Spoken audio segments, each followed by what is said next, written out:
Hey, welcome back. It's Mr. Miller. We're doing our chapter 6-1, describing motion notes. Here we go. Alright, so what is motion? Well, motion is defined as a change in position compared to a reference point. An object is in motion if its distance from another object changes, and that's that reference point we're talking to. So if your distance is increasing or decreasing away from a reference point, an object such as like a fire hydrant or a sign or a tree, then you are in motion, and that's how we determine if we're in motion, if our distance is increasing or decreasing from that object. Now, when we take a look at this motion clip, how do you know that these police cars are in motion? Look for those reference points. Look for those objects that are standing still that the police car's distances are increasing and decreasing from. Here we go.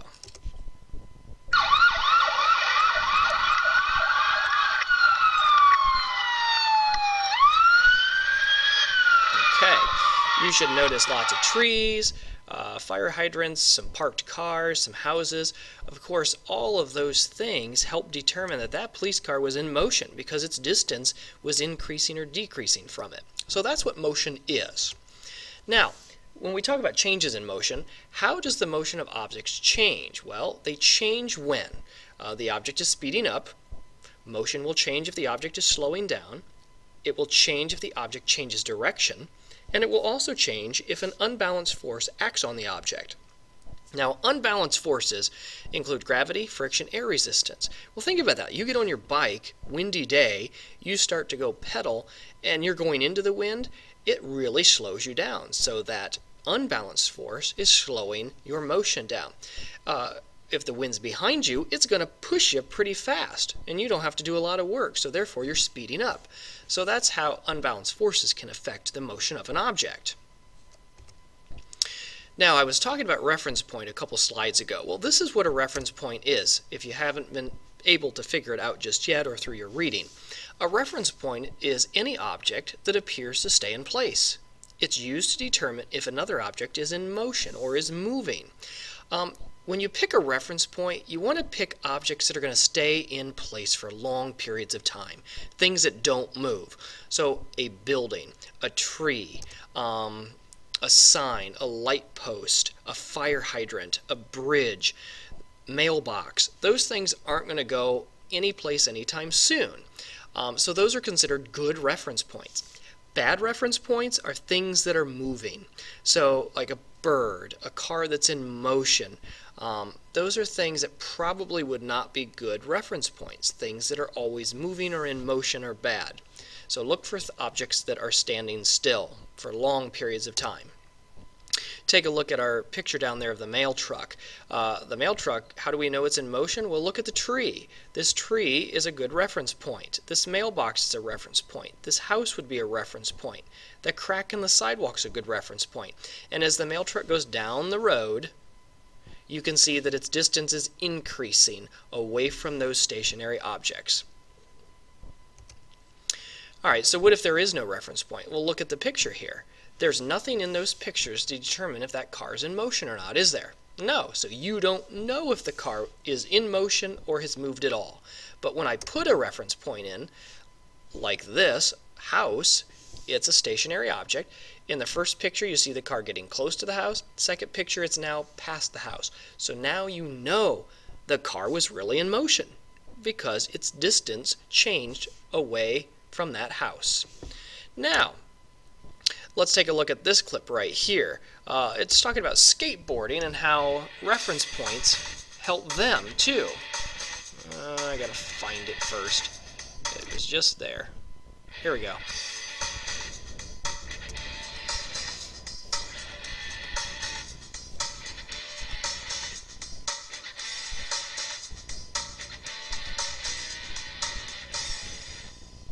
Motion is defined as a change in position over time. The change can be in a horizontal direction, a vertical direction, or in both directions. When you move on your board or your bike, such as carving, turning, grinding, or going for air, you are experiencing motion. In skateboarding, you can use motion to help you go forward or backward. And look for the different reference points in here. Look at the power pole. Look at the ramps.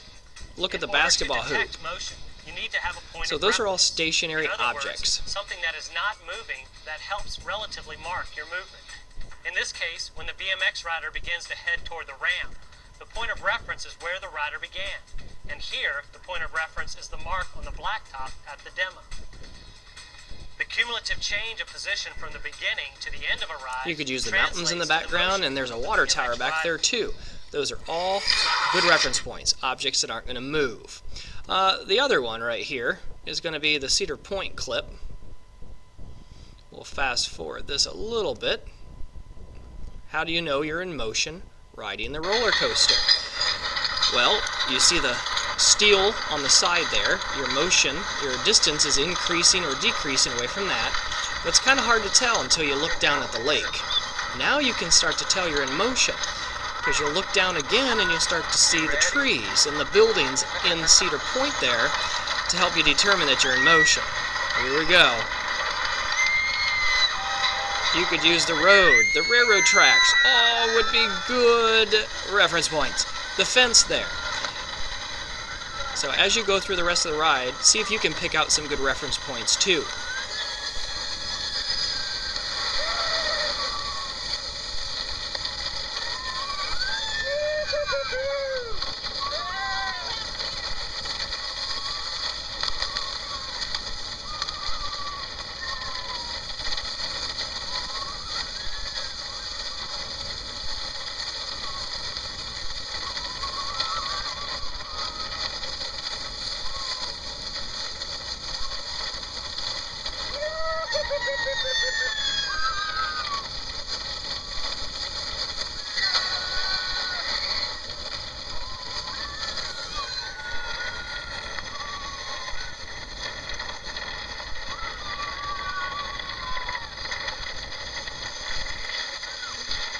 Okay, so hopefully you picked out some good reference points, some buildings, concession stands, fences, all kinds of things that help you determine that you're in motion there.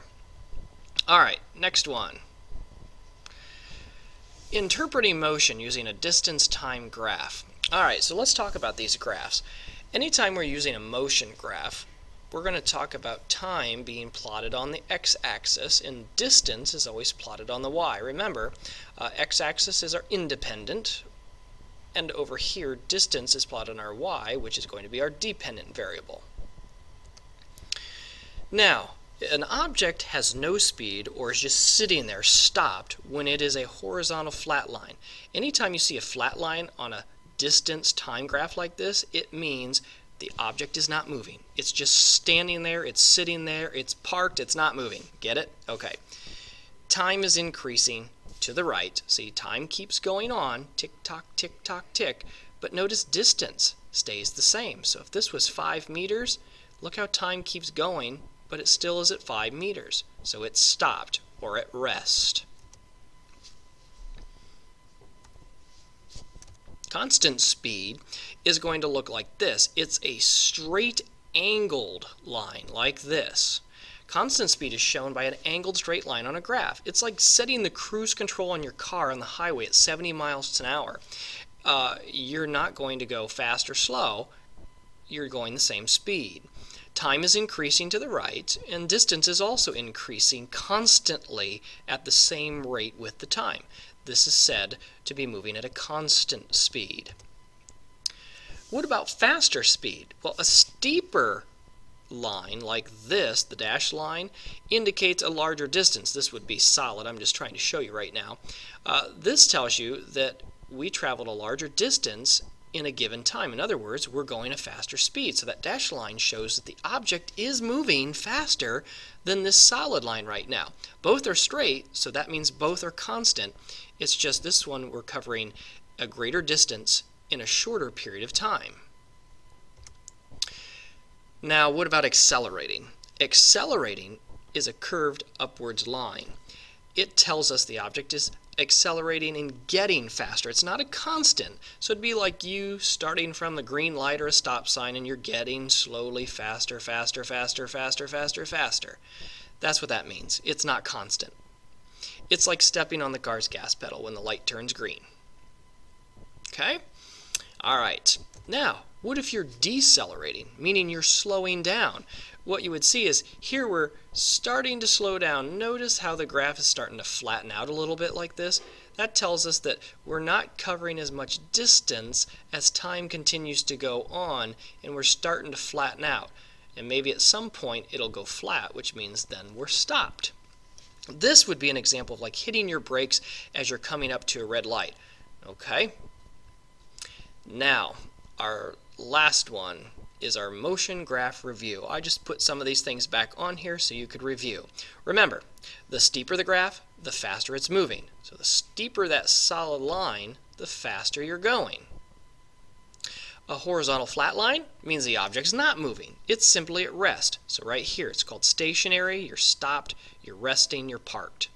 There it is again right there at the very top. A curved upward line, like this, means we're accelerating. There it is. We're accelerating, we're getting faster. A curved downward line, like this one, I don't have it on there. Right there it is, right here. It's curved line, right there, means we're starting to slow down. And then finally, a line like this here, going back to the bottom of the graph, that's one we didn't talk about, means that we're going back to the start. All right, see this? Returning to start? It doesn't mean you're slowing down, not on a distance time graph. It just simply means, hey, I'm going to turn around and go back home.